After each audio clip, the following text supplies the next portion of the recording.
Without presidential immunity from criminal prosecution, there can be no presidency as we know it. For 234 years of American history, no president was ever prosecuted for his official acts. If a president can be charged, put on trial, and imprisoned for his most controversial decisions as soon as he leaves office, that looming threat will distort the president's decision-making precisely when bold and fearless action is most needed. Every current president will face de facto blackmail and extortion by his political rivals while he is still in office. Could President George W. Bush have been sent to prison for obstructing an official proceeding or allegedly lying to Congress to induce war in Iraq? The decision of one man to launch a wholly unjustified and brutal invasion of of Ukraine.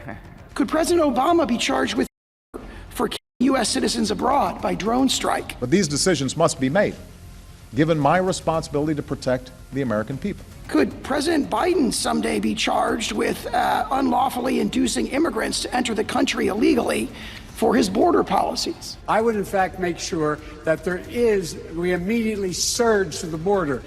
The original meaning of the executive vesting clause, the framers' understanding and intent, an unbroken historical tradition spanning 200 years, and policy considerations rooted in the separation of powers all counsel against it.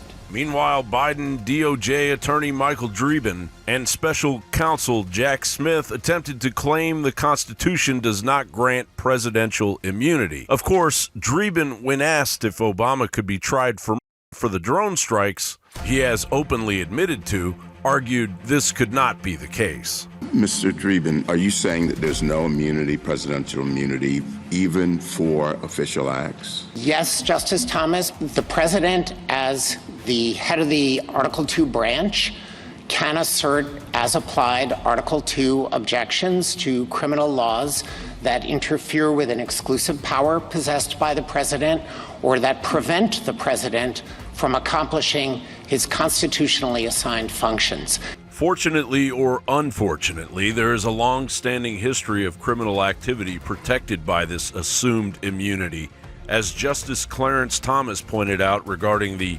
JFK-era CIA Operation Mongoose and subsequently Operation Northwoods. Not so distant past, certain presidents have engaged in various activity, coups or operations like Operation Mongoose, and yet there were no prosecutions. Yes.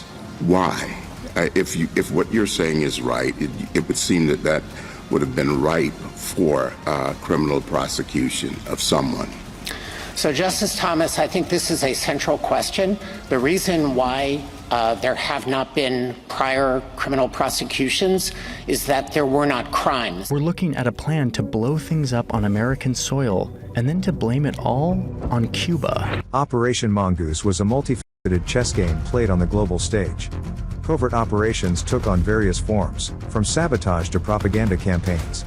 The objective was create internal dissent, sow discord, and ultimately overthrow Castro's regime. Careful what you ask for, deep state lawfare adherents. And I remember looking at Jim Biden and saying, how are you guys getting away with this? Like, aren't you concerned?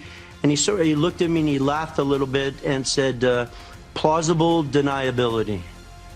He said that out loud? The intelligence community, they have 6 ways from Sunday at getting back at you. You briefed the press, did you not, when you were there? When we, the CIA, wanted to circulate disinformation on a particular issue, disinformation is not necessarily a lie, it may be a half-truth. And we would pick out a journalist, I would go do the briefing and hope that he would put the information in print. The Central Intelligence Agency operates under National Security Council Memo 10-2, which says that it can engage in criminal activity, it can overthrow governments, it can control media as long as it's plausibly deniable. Once these agencies are imbued with this power over speech and it becomes embedded and mature, the entire administration and ebb and flow of elections comes under its heel. But bizarre that they wouldn't have an issue with the government tapping into your phone. They work for the government. Are you kidding? Right. The New York Times? Yeah, the New York Times is a conduit for the lies of government. That's what it is. It's their tool, and they're perfectly aware of that. I used to write for the New York Times as a freelancer. I've been around the New York Times a lot, and there are a lot of really smart people there, for sure. Even now, I would less so now, but there's still, I think, smart people there. There are, I know some, and they know, but they think that it's worth it because they're bringing information, or I don't know what they think actually. But no, they're tools of power, and that's like the one thing that you're not allowed to be, even if you think the power is good. Like maybe they all support the agenda of the U.S. government, destabilizing the world and impoverishing their own population. Maybe they're on board with that. Even if they are, they shouldn't do it, because the job of the media, the press, is to keep power in check. You are kind of like the seatbelt, right? Right. You make sure that things don't go too far. So, and they're not doing that. They're acting as a willing handmaiden. When do you think that power. switched? Well, I think it's been the case for a long time. If you look at what happened to Richard Nixon, which I, of course, did not understand at all, Richard Nixon was taken out by the FBI and CIA, and with the help of Bob Woodward, who was a Washington Post reporter who had been a naval intelligence officer working in the White House, working in the Nixon White House. And then he shows up like a year later, and he's this brand new reporter. He'd never been a journalist at all. He's a naval intel officer, the famous Bob Woodward we all revere. And he's at the Washington Post, and somehow he gets the biggest story in the history of the Washington Post. He's the lead guy in that story. Well, I worked at a newspaper. I've been in the news business my whole life. That is not how it works. You don't take a kid like his first day from a totally unrelated business and put him on the biggest story. But he was.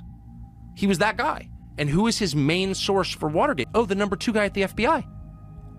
Oh, so you have the naval intelligence officer working with the FBI official to destroy the president. Okay, so that's a deep state coup. What else? How would you describe that? If that happened in Guatemala, what would you say? And yet the way it was framed and the way that I accepted for decades was, oh, this intrepid reporter fought power. No. This intrepid reporter, Bob Woodward, was a tool of power, secret power, which is the most threatening kind, to bounce the single most popular president in American history, Richard Nixon, from office before the end of his term, and replace him with who? Oh, Gerald Ford, who sat on the Warren Commission. Now, how did Gerald Ford get to be Richard Nixon's vice president? Well, because Carl Albert, the Democrat Speaker of the House, told him, you must choose him. We will only confirm him when they sent the actual elected vice president away for tax evasion, Spiro Agnew of Maryland. So you have a complete setup, like an Gerald Ford, the only unelected president in American history, actually sat on the Warren Commission. Something else that I accepted at face value until I looked at it and I was like, that's completely insane. You didn't want to interview Jack Ruby in your investigation of the assassination? Okay, you're fake. Yeah, he was on the Warren Commission. And so, sorry for the long story, but the point is, like that happened in front of all of us, but the way it was framed cloaked the obvious reality of it. The people who broke into the Watergate office building, from which the name is taken, Watergate, I think it was 6 of them or 7 of them, all but one was a CIA employee. That's real. It's like, look it up on Google. So the whole thing, Richard Nixon was elected by more votes than any president in American history in the 1972 election.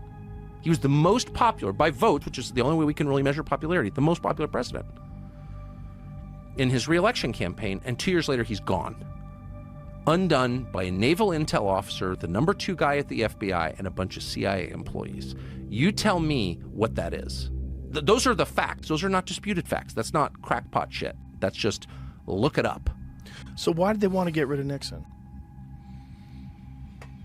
There are a lot of theories on that.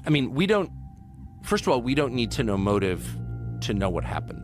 They, meaning unelected federal employees, got rid of Richard Nixon, which is the most anti-democratic way to make a leadership change that there is, okay? I should just say at the outset, I actually kind of believe in democracy. Obviously, it's not working well. Obviously, it's ending globally. There will never be another liberal democracy, unfortunately. But I'm attached to it because I was born here. I really believe in it, and it's better than any other system. So that's why I'm pissed. What was their motive? there are a lot of theories on this. There's an amazing conversation. It's on tape between Richard Nixon when he was still president. I think it was in 1973, and I think it was Richard Helms, the head of the CIA, though I may have fucked that up, but it was the head of the CIA, and I think it was Helms. And Nixon says, I know why they killed Jack Kennedy. So Nixon was a student of history, obviously a flawed and complicated person, but a very, very smart person. And he was really interested in why this guy who'd been president, just one president before him, was murdered. And he didn't think it was a lone gunman who was mysteriously assassinated 2 days later by another lone gunman. Like, it's so obviously bullshit. And he knew that. And he said to the CIA director, who, and you can listen to the tape, it's on the internet, is totally silent on this question. So I think there was the impression, I know, that Nixon understood that the bureaucracy was really in control of the country. It wasn't elected officials.